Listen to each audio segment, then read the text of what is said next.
The G20 summit has recently concluded, and there are some substantial gains that India has made from the summit. Today, to talk to us, we have with us former WTO member and the director of IIFT, MANOJ PANT. So, welcome to ETV Bharat. My first question to you: the G20 summit has recently concluded, and India has made some substantial gains at the event with forming JAI with America and Japan. Also, RIC happened after 12 years with Russia and China. So, how do you look at it? See, all that's really happened, you say the new thing that has formed, the new kind of global, at least say political alignments that are taking place are due to the failure of the end of the old alliances. The old alliances are all centered around the Cold War. You're either a democratic system or a non-democratic system. Now that Cold War ended in 1992 or 93 when the Soviet Union broke up. Subsequently, everyone's trying to figure out which block do we go in. And the problem is, since international politics today, to a certain extent, is no longer centered around democracy or non-democracy. It is now being centered around economics. So you now see the more important economic grouping. So RIC is one important economic grouping in the sense that India, China, and Russia are Asian nations to a certain extent in trade a lot. And the JAI is an important thing. Remember, for India, the most important trading partner is still the US, barring China. And similarly, for Japan, there are a lot of initiatives taken. So, these emergence of two new economic groupings as contrast to one old political grouping. And that's what you're seeing over here.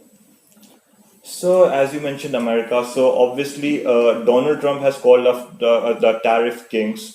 And how do we go about it with Jay forming? Do you think that there's a sort of a change that will be brought in this system in trading with America because they are leaving heavy duties on Indian goods? So, do you see a change?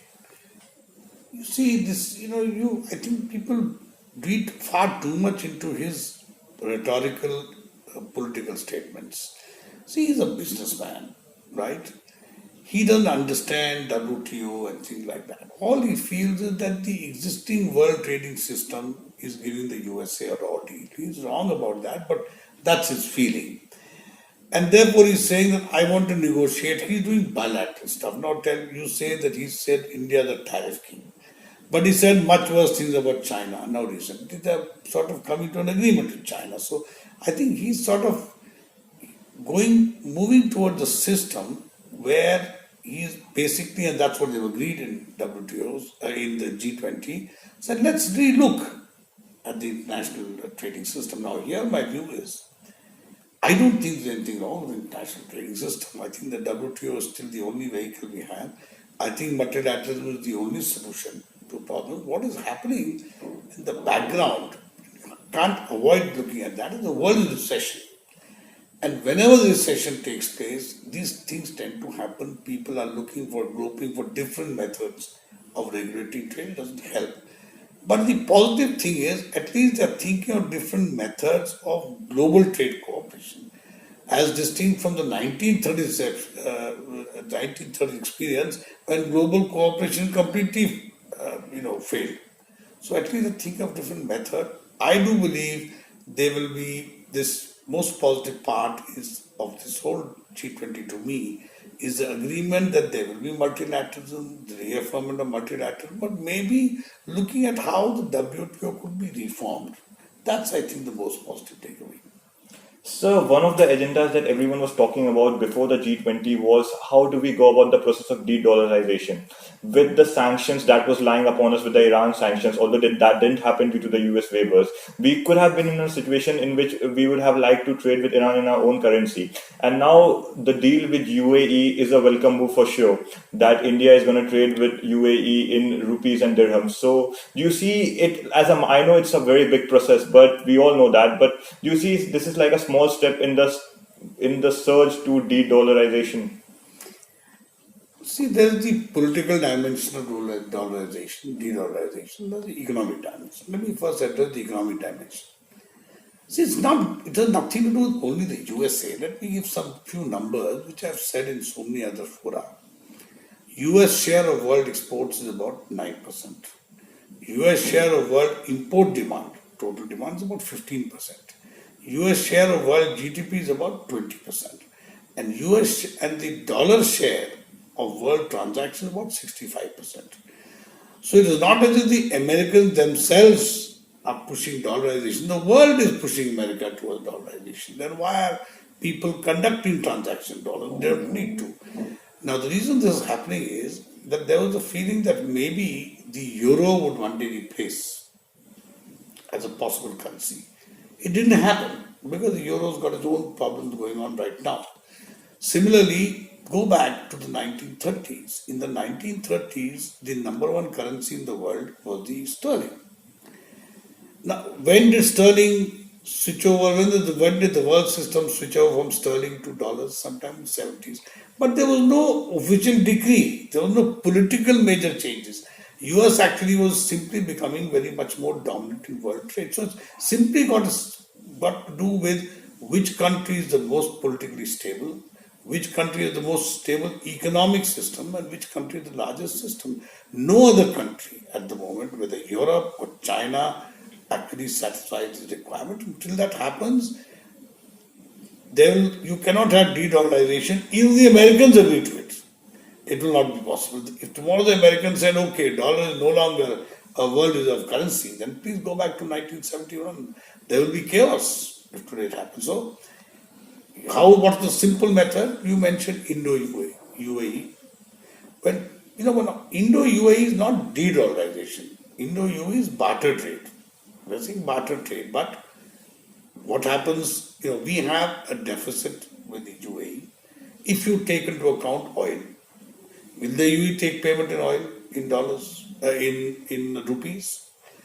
If they would, let the OPEC, Russia, and the African countries like Kenya all agree that they will dominate, including the America's biggest enemy, Argentina. Let them all decide that they will denominate their oil in non-dollar currency.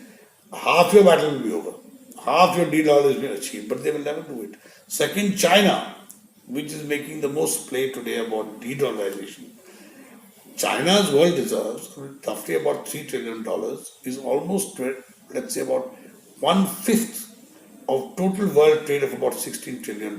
Let the Chinese say, we will redesignate all our reserves in other currencies and we will hold 1/3 of our reserves in Indian rupees. Matters over. So, as I say in English, put your money where your mouth is. Don't just talk politics. Politics will never achieve de-dollarization. World growth and competitive growth will. So you mentioned these things. Obviously, with the 2019 elections coming, there are a lot of economic issues domestically as well, which probably might impact the elections. Now, one of the biggest things that happened recently was the farmer protests. And there have been some critics who have been saying that the loan waivers and the MSP system probably might not be the best system to deal with this crisis, or probably they are not enough to deal with the crisis because farmers are still agitating. It was a massive, massive protest. See, for the moment, let's leave out current elections. I'll come to that. When did this problem start? This problem can be traced to a very simple arithmetic. Over the years, the share of agriculture in GDP has fallen from roughly about 45% to now about, say, 15%. At the same time, the number of people who earn their livelihood directly or indirectly through agriculture remains about 60%. Now, if 60% are making the majority earnings from agriculture, agriculture's share of GDP is declining dramatically, and that you cannot do anything about, then per capita earnings in agriculture are going to fall. That's the source of the distress. So that farmers are in distress, certainly. Please refer to a Ministry of, I think Ministry of Agriculture survey, or maybe Labour, of 2005, where in the richest state of Punjab, if I remember right, 45% of the farmers' children said, we don't want to do farming, we don't want to do farming. But we have nowhere else to go. So the issue is not farmers' distress, but how do you solve the problem? There will be farmers' distress as long as the occupational pattern remains the way it is in India. Most states, except for a few urban states, most states are largely agricultural states, okay? About 60, 70. Till that problem is solved, so the only long-term solution to farmers' distress given the inexorable law of economics, which says share of agriculture in GDP is going to keep declining. Therefore, people have to move out of agriculture. This is a traditional pattern. Now, how do you achieve this? In the long run, the only way is industrialization. Whether it is services, manufacturing, I really don't know, or whether it is processing agricultural goods. For example, there should have been a big press, given the small scale industry nature, there should have been much more pressure, much more focus on, for example, creating, what are called rural industries.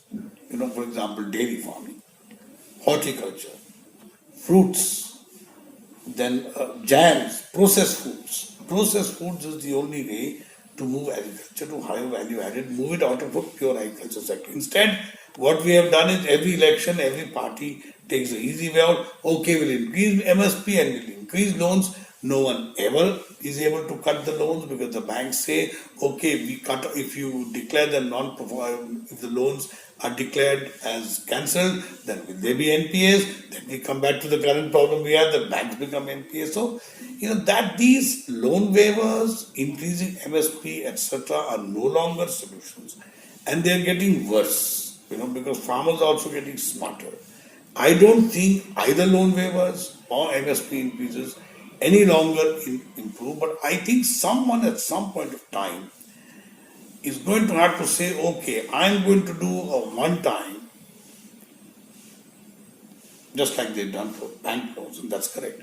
I will do a one time waiver of all farm loans in the sense, not that they're cancelled, because now what's going to happen?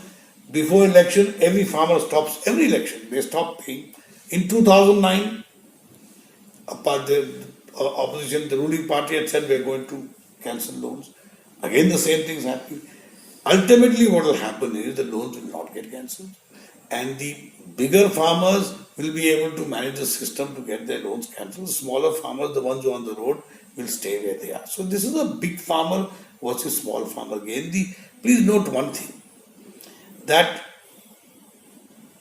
most MSP, of course, across a number of crops. The ones which are major in these are basically rice and wheat, and in particular wheat. Who grows wheat? Who gets these benefits? Only the large farmer. It is the large farmers' political lobby which will make MSP and loan waivers continue because they don't want to lose it. If you went to a small farmer, given an option, he would accept it. So I'm just saying someone's going to have to take hard decisions on these. But MSP and raising procurement prices are not solutions.